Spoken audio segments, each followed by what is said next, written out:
तो मैं आपको इनकम टैक्स के पोर्टल पर ले आया हूँ। तो यहाँ पर 80 टीटी की डिडक्शन दिखाऊंगा। दूसरा, आप हमेशा एक काम करें, जब आपका रिफंड बनता हो, जैसे यहाँ रिफंड मैं क्लेम करूँगा, तो ये जो आपका बैंक अकाउंट है इस पर अपडेट पे क्लिक करके ज़रूर चेक कर लें कि आपका जो बैंक है वो एलिजिबल फॉर रिफंड है कि नहीं। जैसे इस केस में इलाहाबाद बैंक है, सॉरी यूको बैंक है, ये जो है वैलिडेटेड है एंड एलिजिबल फॉर रिफंड है। तो आप भी इस तरीके से एक बार ज़रूर जो है चेक कर लें। तो यहाँ पर मैं अपनी ITR फाइलिंग शुरू करता हूँ। उसके अलावा आप AIS कैसे चेक करना है, 26AS कैसे चेक करना है, ये दोनों ही चेक करने के बाद अपनी ITR फाइल करें।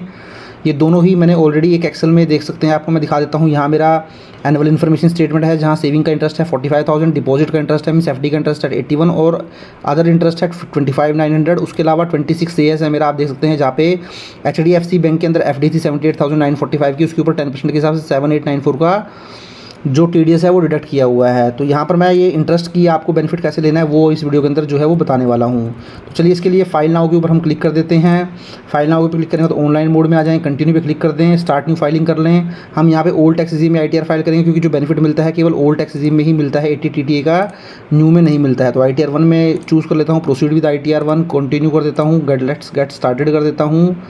उसके बाद देखिए जो मेरी इनकम है ओल्ड टैक्स में 2.5 लाख रुपये ज़्यादा है, तो मैं ये वाला ऑप्शन चूज़ कर लूँगा। अगर न्यू टैक्स में 3 लाख से ज़्यादा तो आप ये वाला ऑप्शन चूज़ कर लें, उसको कंटिन्यू कर दें। उसके बाद आप इसको ओके कर दें। ये बता रहा है कि ओल्ड टैक्स में आपको बेनिफिट मिलेंगे, न्यू टैक्स में नहीं मिलेंगे, और आपकी जो इनकम है वो ऑटोमेटिकली ही जो है प्रीफिल्ड होंगी। जैसे यहाँ देख सकते हैं ग्रॉस टोटल इनकम में 1,52,000 मुझे ऑलरेडी यहाँ पे नज़र आ रहा है, जो कि मेरा AS या 26AS से ऑटोमेटिकली प्रीफिल्ड डेटा है। तो मैं पर्सनल इन्फॉर्मेशन पे क्लिक कर देता हूँ। एक एक करके हमें सारे ही टैब जो है वो कंफर्म करने हैं। तो सबसे पहले पर्सनल इन्फॉर्मेशन पे क्लिक कर देता हूँ।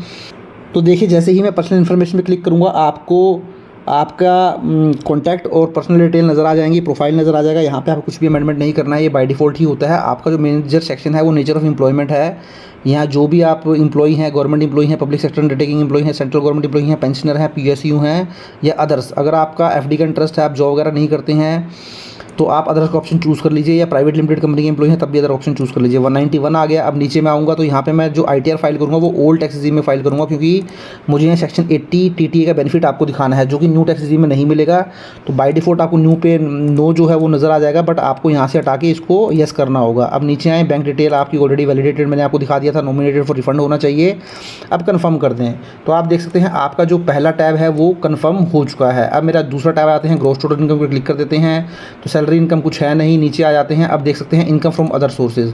तो आप देख सकते हैं यहाँ से सारी income from other sources already इनकी ऑटो पॉपुलेट हो रखी है। AIS से देख सकते हैं डिपॉजिट पे इंटरेस्ट है 81,722, इंटरेस्ट फ्रॉम सेविंग है 45,183 और अदर इंटरेस्ट है 25,900। तो आपको कुछ भी करने की जरूरत नहीं है। इसके अलावा इनकम टैक्स रिफंड का इंटरेस्ट भी है इनका 98। तो टोटल इनकम पहले से ही ऑलरेडी आ रही है। अगर आपको लगता है कोई इनकम आपकी छूट रही है या गलत है तो आप ऐड अदर के ऐड कर सकते हैं। अगर आपको नई इनकम ऐड करनी है तो यहाँ से जाके ऐड कर सकते हैं, अगर आपको लगता नहीं है। या फिर आपको लगता है यहाँ पे जो मेरा मिसमैच है इनकम का, तो यहाँ से जाके एडिट में जाके इस इनकम को चेंज कर सकते हैं। जैसे 81,722 है, यहाँ पे 722 है। अगर आपको लगता है 90,000 था तो आप यहाँ पे चेंज करके 90,000 कर सकते हैं। उसके बाद थोड़ा नीचे आएँ, अब इस इन्फॉर्मेशन को आप कंफर्म कर दें। तो ये आपने इन्फॉर्मेशन कंफर्म कर दी है। उसके बाद आ जाते हैं टोटल डिडक्शन, जो कि मोस्ट इंपॉर्टेंट है। तो टोटल डिडक्शन के ऊपर क्लिक करना है। यहीं आके 80 TTA कैसे क्लेम करना है वो मैं आपको बताऊंगा। तो 80C आ गया, 80CCC, 80CCD1, 80CCD1B, 80CCD2, 80CH, 80D, 80DDB, 80E, 80EE, 80EA, 80EB, 80G। थोड़ा नीचे आ जाएं, 80GG रेंट पेड। लास्ट में आप आएंगे, देखें 80 TTA interest on saving bank account, यहाँ पे आपको नज़र आ जाएगा। तो अब आपकी यहाँ पे डिडक्शन क्लेम करनी है, तो इसके लिए देखिए आपको यहाँ पे एडिट के ऊपर क्लिक करना पड़ेगा। जैसे ही एडिट के ऊपर क्लिक करेंगे तो यहाँ पे आपको मेंशन करना पड़ेगा interest on saving bank account कितना है। तो आपका इंटरेस्ट जो सेविंग बैंक से था वो था 45,183। तो 45,183 मैं यहाँ पर मैंशन कर देता हूँ। मैंने मेंशन कर दिया है। उसके बाद देख सकते हैं ऑटोमेटिकली ही सिस्टम ने मैक्सिमम जो है आपको 10,000 की डिडक्शन दे दी है। तो जैसे कि मैंने आपको बताया था, ये जो पर्सन जिनकी मैं ITR फाइल कर रहा हूँ ये 60 ईयर से कम है, तो इनको जो बेनिफिट मिलेगा वो केवल और केवल 10,000 का ही बेनिफिट मिलेगा interest on saving bank account का। तो अब मैं इसको सेव कर देता हूँ। तो जैसे ही सेव करूँगा देख सकते हैं आप नीचे आएँगे, तो नीचे आने के बाद आप देखेंगे यहाँ मैं नीचे, हाँ, तो आप देख सकते हैं टोटल डिडक्शन जो मिली है 45,000 में से का इंटरेस्ट था 10,000 की इनको डिडक्शन मिल गई है। तो ये 80 TTA आप यहाँ पर भी देख सकते हैं, 45,000 का इंटरेस्ट इनकम थी और 80 TTA में 10,000 की डिडक्शन मिल चुकी है। तो आपको यहाँ पे वैल्यू नज़र आ रही है। अब आप आए इसको कंफर्म कर दे, तो कंफर्म हो चुका है। उसके बाद टैक्स पेड देखिए TDS इनका 7894 कटा हुआ है, जो कि मैंने आपका 26AS में भी दिखाया था 7894 का TDS की डिडक्शन है। तो अब आप इसको भी कर दें। अब देखिए यहाँ पे आपको ये डिटेल्स नज़र आ जाएंगी। देखिए यहाँ पे आपको ये सारी डिटेल नज़र आ रही हैं 7894 की। नीचे आएँ, अब इसको भी कंफर्म कर दें।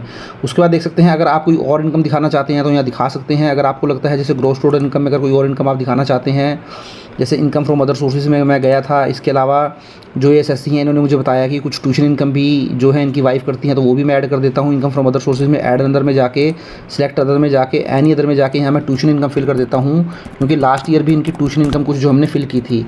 तो ये 2,56,789 की इनकी ट्यूशन इनकम भी है, तो वो भी मैं ऐड कर देता हूँ। अब इसको सेव कर देता हूँ। तो अब मैं नीचे आऊँगा तो देखिए टोटल इनकम हो चुकी है 4,09,000 कन्फर्म हो चुकी है। डिडक्शन हम ऑलरेडी कन्फर्म कर ही चुके हैं। 10,000 की डिडक्शन हमने कंफर्म की थी, इसको कंफर्म कर देते हैं वंस अगेन। तो सारे टाइप कंफर्म हो चुके हैं। अब टैक्स पेड पे आएंगे, कुछ नहीं करना है, नीचे आए इसको कंफर्म कर दें। व्यू वेरीफाई टैक्स डिटेल में जाएँ, देख टोटल इनकम 4,09,000 की आ चुकी है। नीचे आएँ, इसको भी कंफर्म कर दें। अब सारे ही देख सकते हैं आप टैब आपके कंफर्म हो चुके हैं। लास्ट में प्रोसीड टू वेरिफिकेशन कर दें।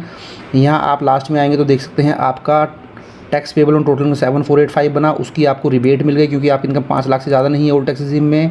तो इसलिए यहाँ पे जो भी आपका अमाउंट था वो सारा ही रिफंड बन चुका है। Preview and submit yo return कर दें। तो आप ये भी देख सकते हैं यहाँ पर you are eligible for refund of 7890। अब लास्ट में आए दोबारा से प्रीव्यू एंड रिटर्न ये सबमिट कर दें। यहाँ पे आपको ये जो चेक बॉक्सेस पे क्लिक करना है, नीचे आना है और प्रोसीड टू वैलिडेशन कर देना है। उसके बाद देखिए यहाँ पे आपसे प्लेस मांगेगा, तो प्लेस आपको फिल कर देनी है जहाँ पर भी जो एसएससी के एड्रेस है। उसके बाद इसको प्रोसीड टू वैलिडेशन कर दें।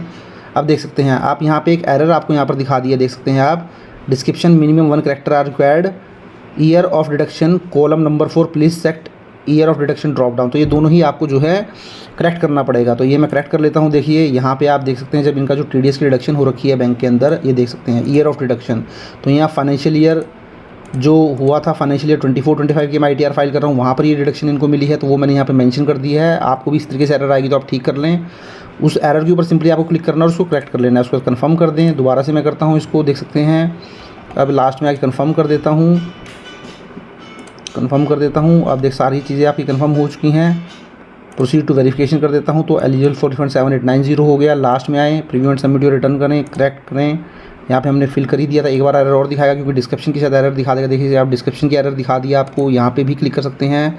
तो नेचर ऑफ इनकम में देखिए यहाँ पे आपसे पूछा डिस्क्रिप्शन आपको देनी पड़ेगी। तो जो मैंने ट्यूशन इनकम दिखाई थी, सॉरी ट्यूशन इनकम नहीं थी, ये इनकम 25,900 की एक इनकम और थी। यहाँ पे हम आ जाते हैं, ये इंटरेस्ट फ्रॉम अदर्स था। तो इंटरेस्ट फ्रॉम अदर्स में अदर इंटरेस्ट इनकम आप यहाँ डाल दीजिए।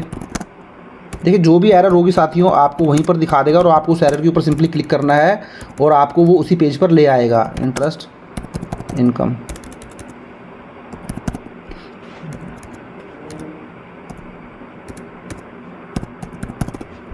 अदर सेव कर दीजिए। लास्ट में आए, कंटिन्यू करते चले जाएं, कुछ नहीं करना आपको। टीडीएस डिडक्शन दोबारा सेव करना पड़ेगा आपको, पूरा ही टैब जो है दोबारा कंफर्म करना पड़ेगा। उसके बाद टैक्स पेड है आपका 7894 कंफर्म कर दीजिए। उसके बाद वेरीफाइड टैक्स लायबिलिटीज़ कंफर्म करनी है, सारी लायबिलिटी कंफर्म कर दीजिए। तो देख सकते हैं आप प्रोसीड टू वेरिफिकेशन कर दीजिए। तो आपका रिफंड बन चुका है 7890 का। Preview and submit your return, check box पे क्लिक करें। यहाँ मैंने अब देखिए वैलिडेशन आपका सक्सेसफुल हो चुका है, प्रीव्यू कर दें। उसके बाद लास्ट में आना है, आपको प्रोसीड टू वैलिडेशन कर देना है। तो देखिए आपका वैलिडेशन सक्सेसफुल हो चुका है, प्रोसीड टू वेरिफिकेशन कर दें। उसके बाद ई वेरीफाई कर देता हूँ मैं इसको।